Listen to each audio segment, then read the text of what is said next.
السلام علیکم ورحمۃ اللہ وبرکاتہ۔ دوستوں، درس قرآن و حدیث صرف 10 منٹ میں۔ آپ سمجھ سکتے ہیں کہ اللہ ہمیں قرآن میں کیا پیغام دے رہا ہے۔ اس درس کو اینڈ تک دیکھیں اور دیگر دوستوں سے بھی شیئر کریں۔ جزاک اللہ۔ الحمدللہ رب العالمین والصلاة والسلام علی سید الانبیاء والمرسلین، اما بعد فاعوذ باللہ من الشیطان الرجیم، بسم اللہ الرحمن الرحیم۔ ناظرین کرام، ایک مرتبہ پھر حاضر ہوئے ہیں سلسلہ درس قرآن لے کر آپ کی خدمت میں، اور سورہ بقرہ کی آیت نمبر 188 اور 189۔ آئیے سماعت کرتے ہیں کہ اللہ تبارک و تعالیٰ نے ان دو آیت مبارکہ میں ہمارے لیے کیا پیغام دیا ہے۔ ناظرین کرام، درس کو مکمل طور پر سنیے گا تاکہ سننے سے عمل کرنا جو ہے وہ زیادہ آسان ہو جائے اور اللہ تبارک و تعالیٰ ہمیں اس کا اجر عطا فرمائے۔ بسم اللہ الرحمن الرحیم۔ ترجمہ: اللہ کے نام سے شروع جو نہایت مہربان رحم والا ہے۔ وَلَا تَأْكُلُوا أَمْوَالَكُمْ بَيْنَكُمْ بِالْبَاطِلِ وَتُدْلُوا بِهَا إِلَى الْحُكَّامِ لِتَأْكُلُوا فَرِيقًا مِنْ أَمْوَالِ النَّاسِ بِالْإِثْمِ وَأَنْتُمْ تَعْلَمُونَ۔ ترجمہ: اور آپس میں ایک دوسرے کا مال ناحق نہ کھاؤ اور نہ حاکموں کے پاس ان کا مقدمہ اس لیے پہنچاؤ کہ لوگوں کا کچھ مال ناجائز طور پر جان بوجھ کر کھا لو۔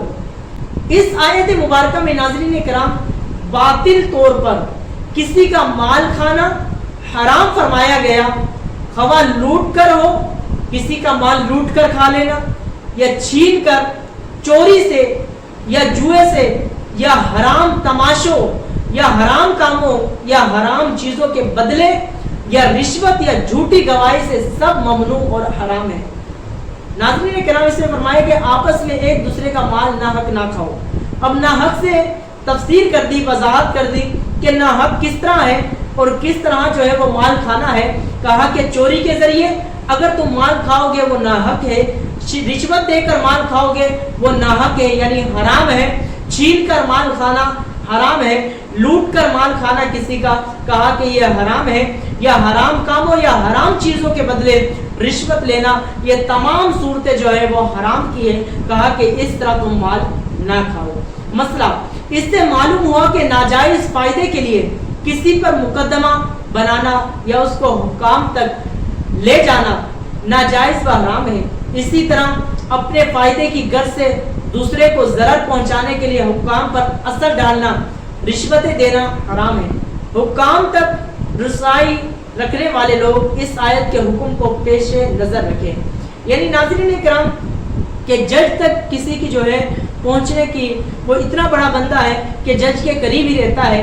اب کوئی بندہ آتا ہے اور اپنا جو ہے وہ مقدمہ اس کے سامنے رکھتا ہے اور کہتا ہے یہ میرے مسائل ہیں، اس کو آپ حل کر دیں۔ اب جو جج تک پہنچنے کی رسائی کا جو بندہ ہے، جو بات پہنچانے والا ہے، اب وہ ناجائز طریقے سے جو ہے وہ پیسے نہیں لے سکتا۔ کہا کہ یہ اس کے لیے حرام ہے کہ ناجائز طریقے سے پیسے لینا، زیادہ پیسے بول دینا۔ کہا کہ یہ جو ہے تمام صورتیں حرام ہیں۔ حضرت ابو بکر صدیق خلیفہ اول مسلمین رضی اللہ تعالی عنہ سے روایت ہے، نبی کریم صلی اللہ تعالی علیہ وآلہ وسلم نے ارشاد فرمایا، وہ شخص ملعون ہے، یعنی اس پر لعنت کی گئی ہے، جو اپنے مسلمان بھائی کو نقصان پہنچائے یا اس کے ساتھ دھوکہ کرے۔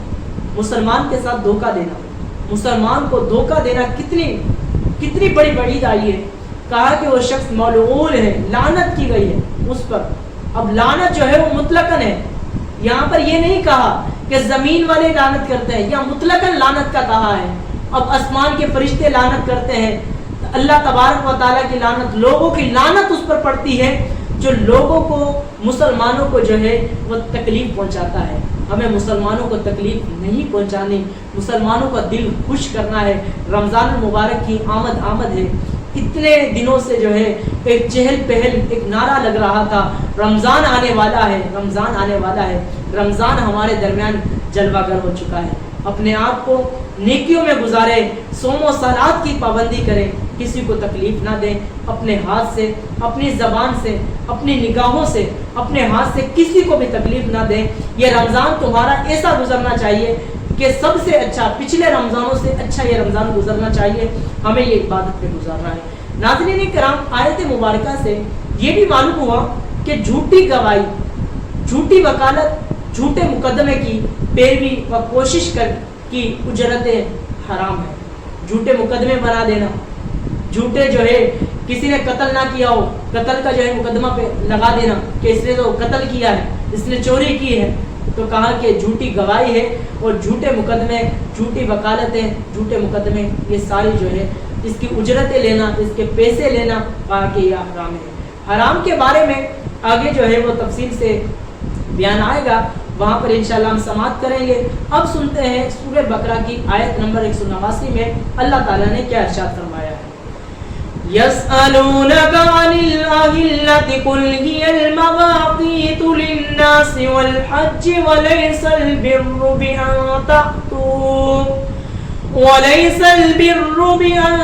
تَأْتُوا الْبُيُوتَ مِنْ ظُهُورِهَا وَلَكِنَّ الْبِرَّ مَنِ اتَّقَىٰ وَأْتُوا الْبُيُوتَ مِنْ أَبْوَابِهَا وَاتَّقُوا اللَّهَ لَعَلَّكُمْ تفلحون۔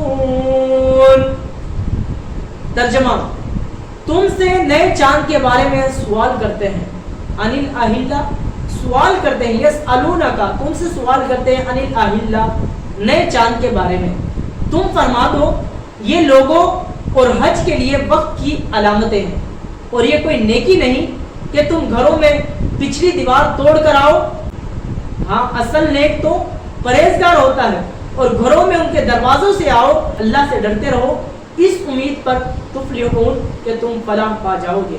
ناظرین کرام، آیت میں فرمایا یسألونک عن الاہلہ، تم سے نئے چاند کے بارے میں سوال کرتے ہیں۔ آئیے سنتے ہیں کہ یہ آیت مبارکہ کن کے حق میں نازل ہوئی۔ شان نزول یہ ہے، یہ آیت حضرت معاذ بن جبل رضی اللہ تعالی عنہ اور ایک دوسرے صحابی رضی اللہ تعالی عنہ کے جواب میں نازل ہوئی۔ ان دونوں نے نبی کریم صلی اللہ تعالی علیہ وآلہ وسلم سے چاند کے گھٹنے بڑھنے کے متعلق سوال کیا، یعنی یا رسول اللہ صلی اللہ علیہ وسلم چاند گھٹتا ہے، بڑھتا ہے، اس کے بارے میں بتائیں۔ تو اس کے جواب میں چاند کے گھٹنے بڑھنے کے سبب کی بجائے اس کے فوائد بیان فرمائے کہ وہ وقت کی علامتیں ہیں، اور آدمیوں کے ہزار یا دہانی اور دنیاوی کام اس سے متعلق ہیں۔ زراعت، تجارت، لین دین کے معاملات، روزے اور عید کے اوقات، عورتوں کی عدتیں، حیض کے ایام، حمل اور دودھ پلانے کی مدتیں اور دودھ چھڑانے کے وقت، اور حج کے اوقات میں اس سے معلوم ہوتے ہیں۔ کہا کہ حضرت معاذ بن جبل رضی اللہ تعالیٰ عنہ اور ایک دوسرے صحابی جو ہیں وہ سوال کرتے ہیں، یا رسول اللہ چاند گھٹتا ہے اور بڑھتا ہے، اس کے بارے میں بتائیں کیا ہے۔ کہا کہ یہ وقت کی علامتیں ہیں۔ کہا کہ دودھ پلانے والی اس کے حساب سے دودھ شروع کرتی ہے، اور اس کو دیکھ کر وہ جو ہے بچے کا یا بچی کا دودھ کا وقت جو ہے وہ ختم کرتی ہے۔ کہا کہ اس کے اندر عورتوں کی حیض کی مدتیں ہیں، اور چاند کے گھٹنے اور بڑھنے سے روزوں کے اور عید کے اوقات کا پتہ چلتا ہے۔ کیونکہ ناظرین کرام، شروع میں جب چاند باریک ہوتا ہے تو دیکھنے والا جان لیتا ہے کہ ابتدائی تاریخیں ہیں، اور جب چاند پورا روشن ہوتا ہے تو معلوم ہو جاتا ہے کہ یہ مہینے کی درمیانی تاریخ ہے، اور جب چاند چھپ جاتا ہے تو معلوم ہوتا ہے کہ مہینہ اختتام پر ہو رہا ہے۔ پھر مہینوں سے سال کا حساب ہوتا ہے۔ یہ وہ قدرتی چندری ہے جو آسمان کے صفحے پر ہمیشہ کھلی رہتی ہے، اور ہر ملک، ہر زبان کے لوگ، پڑھے بھی اور بے پڑھے بھی، سب اس سے اپنا حساب معلوم کر لیتے ہیں۔ کہا کہ چاند سے جو ہے ان پڑھ اور پڑھے لکھے سب اس سے حساب لگا لیتے ہیں۔ یاد رہے کہ بہت سے احکام میں چاند کا حساب رکھنا ضروری ہے، جسے بالغ ہونے کی عمر کے اعتبار سے، یوں ہی روزوں، عیدین اور حج کے مہینوں اور دنوں کے بارے میں، یوں ہی زکوٰۃ میں جو سال گزرنے کا اعتبار ہے وہ بھی چاند کے اعتبار سے ہوتا ہے۔ وَلَيْسَ الْبِرُّ، اور یہ کوئی نیکی نہیں ہے۔ شان نزول، زمانے جاہلیت میں لوگوں کی یہ عادت تھی کہ جب وہ حج کے لیے احرام باندھ لیتے تو اپنے مکان میں اس کے دروازے سے داخل نہ ہوتے، اگر ضرورت ہوتی تو پچھلی دیوار توڑ کر آتے اور اس کو نیکی جانتے۔ اس پر یہ آیت مبارکہ نازل ہوئی کہ یہ کوئی نیکی کا کام نہیں، تم گھروں کے پچھلے سے آؤ، یہ کوئی نیکی نہیں ہے۔ اصل نیکی تقوی، خوف خدا اور احکام الہی کی اطاعت ہے۔ ناظرین کرام، یہ آج کا درس ہمارا مکمل ہوا۔ اللہ تعالیٰ سے دعا ہے کہ اللہ تعالیٰ مجھے اور آپ کو ان باتوں پر عمل کرنے کی توفیق عطا فرمائے، آمین بجاہ نبی صلی اللہ تعالیٰ علیہ وسلم۔ برائے مہربانی اس ویڈیو کو لائک کر دیں، چینل کو سبسکرائب کر کے بیل آئیکن دبا دیں تاکہ آپ کو آنے والی ویڈیو کی نوٹیفیکیشن ملتی رہے۔ جزاک اللہ خیرہ، اللہ آپ کو درس دیکھنے کا اجر عطا فرمائے، آمین۔